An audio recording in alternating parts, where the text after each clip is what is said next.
Good morning, students. How are you all? I hope you all are fine. So, today, what we are going to do is the dictation words and make sentences of chapter 3 of Reader, that is Nasruddin's aim. Okay, so we have already discussed all these words during the reading of the chapter, but let me make the things more clear to you. So, please listen to the audio carefully. All right. So the first word that we have is chatting. Chatting means to talk to someone informally. Talk to someone informally का मतलब talking तो आपको समझ आ गया what is chatting means talking. लेकिन कैसे बात करना इनफॉर्मली किसी से करना मतलब इनफॉर्मली कैसे करते हैं आप फॉर्मली होते हैं जब आप किसी के साथ रिस्पेक्टफुली बात करते हैं ठीक है या आप सोच के बोलते हैं कि ऐसा मुझे बोलना चाहिए या नहीं बोलना चाहिए but when you are sitting with your friends and gossiping with your friends जब आप अपने फ्रेंड्स के साथ बैठ के बातें कर रहे हैं तब आप सोचते तो नहीं है ना आपका जो मन में आता है वही बोलते हैं वैसे ही बातें करते हैं बिकॉज आपको पता है कि वो आपके फ्रेंड्स हैं आपकी किसी बात का बुरा नहीं मानेंगे तो that kind of talking is called chatting. The second word that we have is archery. Archery, please be particular about the pronunciation of the words. Archery means ऐसी sport, ऐसी game जो आप किसके साथ खेलते हैं using bow and arrows. ठीक है अभी पिछले दिनों में you people might have seen Mahabharata and Ramayana on television and you must have seen that the people use to fight with bows and arrows और वो प्रॉपर ट्रेनिंग लेते थे जो किंग्स होते थे या जो उनके प्रिंसेस होते थे वो प्रॉपर ट्रेनिंग लेते थे and that is called archery. ठीक है next word is third word is amazement. Amazement means हैरान होकर हैरान होना. ठीक है so she looked at me in amazement. वो मेरी तरफ देख रही थी कैसे हैरानगी में देख रही थी हैरान थी वो बहुत ज़्यादा. बोस्ट BOAST सो इसे बोस्ट बोलते हैं. ठीक है now what is boasting. Boasting is जब आप अपनी प्रेज कर रहे हैं और इतनी प्रेज कर रहे हैं कि ज़रूरत से ज़्यादा ही प्रेज कर रहे हैं and everybody can find out कि ये अब एक्सेस हो रहा है अभी ज़्यादा ही हो रहा है. सो उस चीज़ को अपनी प्रेज करना है या किसी भी चीज़ के की प्रेज़ करना और ज़रूरत से ज़्यादा प्रेज़ करना बढ़ा चढ़ा के उसके बारे में बताना तो वो होता है बोस्ट करना. The next word that we have is instead. Instead means एक चीज़ की जगह पे दूसरी चीज़ जब आप कुछ कर रहे हैं. ठीक है she is watching TV instead of studying.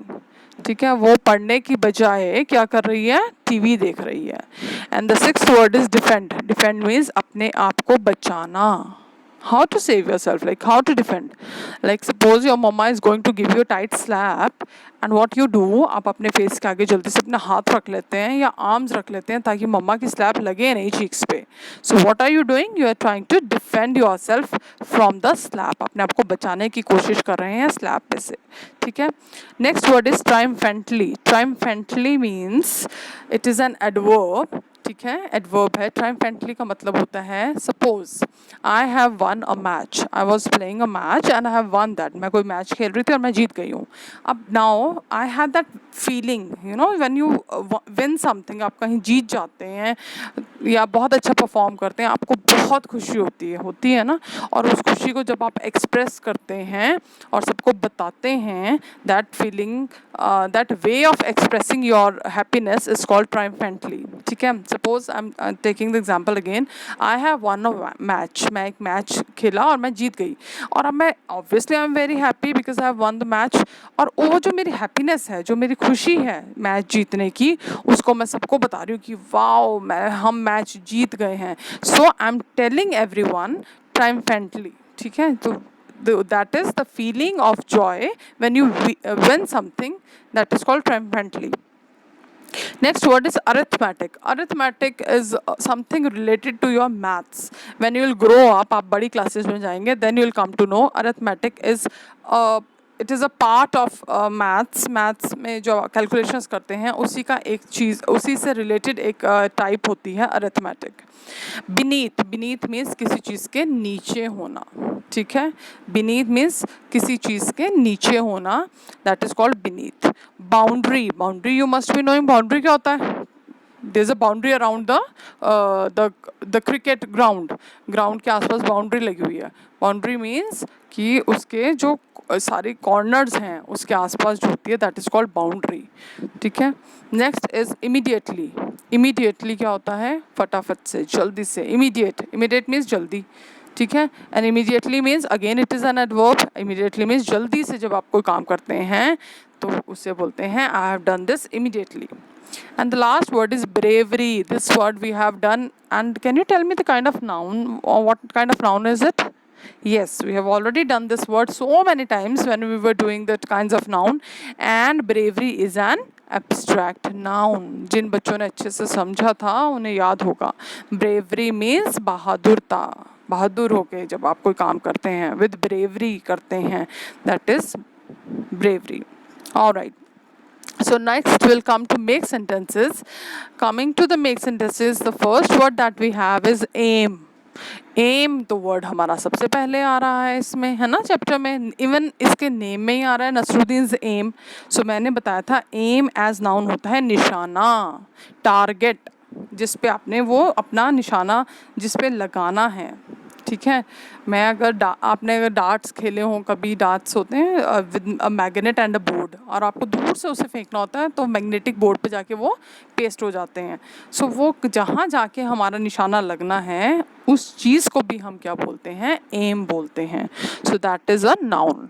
So his aim is to score good marks. उसका लाइफ में क्या एम है कि उसने ये सोचा है, उसने ये टारगेट रखा है कि मेरे मार्क्स अच्छे आने चाहिए, ठीक है, ये उसका टारगेट है, ये उसका एम है। So here aim is a noun.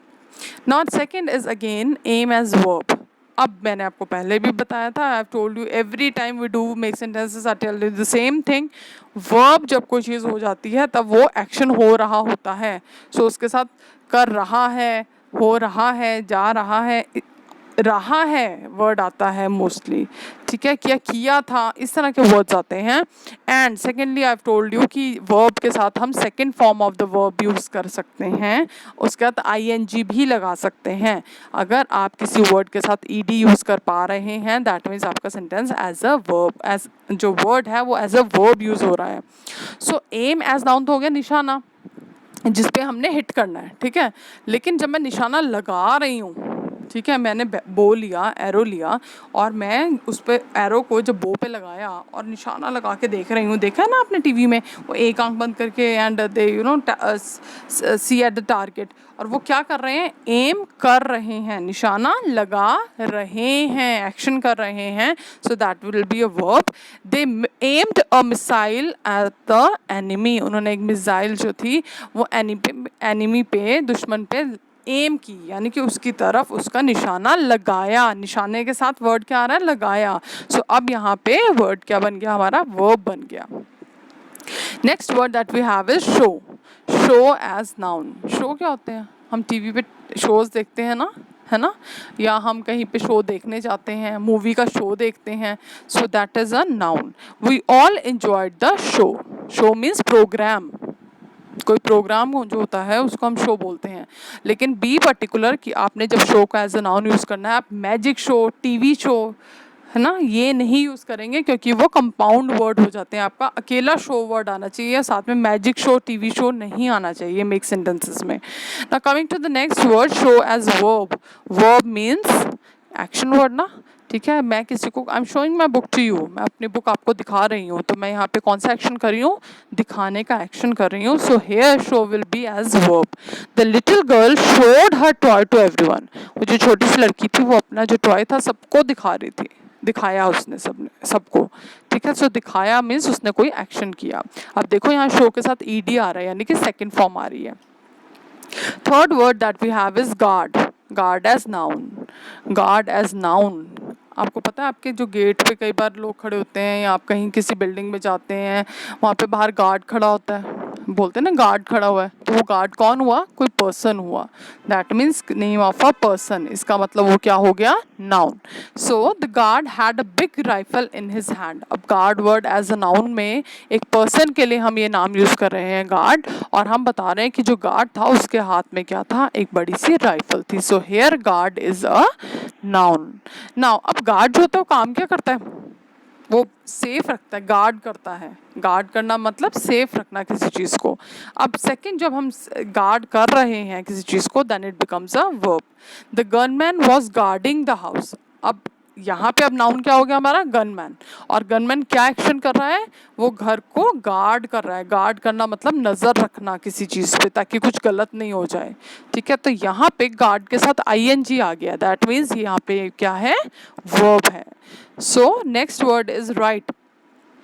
Right is an adjective. R-I-G-H-T. Please be particular about the spelling. R-I-G-H-T. Right. ये है हमारा adjective.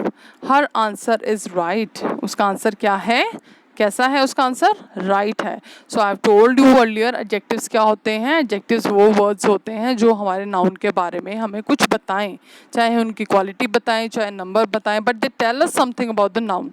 So her answer was right, यहाँ पे नाउन क्या है, आंसर, और उसका आंसर कैसा था, उसकी क्वालिटी बता रहा है। उसकी आंसर की क्वालिटी क्या है, कैसी था, उसका आंसर राइट था, ठीक था। ठीक है, so here it is adjective. So let us look at the example that I have given in the slide.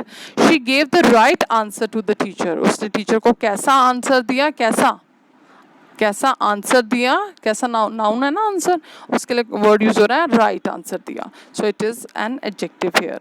And the last word that we have is WRITE, write as verb. Now please be careful, these are called homophones. Homophones वो words होते हैं जिनकी sound same होती हैं बोलने में, लेकिन उनका मीनिंग और स्पेलिंग दोनों डिफरेंट होते हैं। So here right, RIGHT right, and WRIT wright, both are homophones जिनकी साउंड सेम है, प्रोनाउंसिएशन सेम है। So let us discuss WRITE write as verb. Write तो आपको सबको पता है, यू राइट, ठीक है, आप लिखते हैं, so that is an action. So right here is a verb. Please write down the answer fast, जल्दी से अपना आंसर लिखिए। So that means WRITE right is the verb here. So I hope the things are clear to everyone. And now what is your work to do today? You'll be writing the dictation words and the make sentences very neatly in your notebooks, and then you'll click the pics. If possible, you want to send me the PDF, you can send me the PDF, or you can send me the images on my WhatsApp number for checking. And make sure to write your name, section, roll number before you send it to me. And the second thing is, please, the images should be clear. Always I tell you the same thing. You can also try to form different sentences. ऐसा ज़रूरी नहीं है कि you will copy the same sentences that I have given you. If you have understood the meanings, if you have understood the things, it would be easier for you that you frame new sentences, and that way you will be having practice also. So I hope everything is clear and you'll do your work. Have a good day. Bye.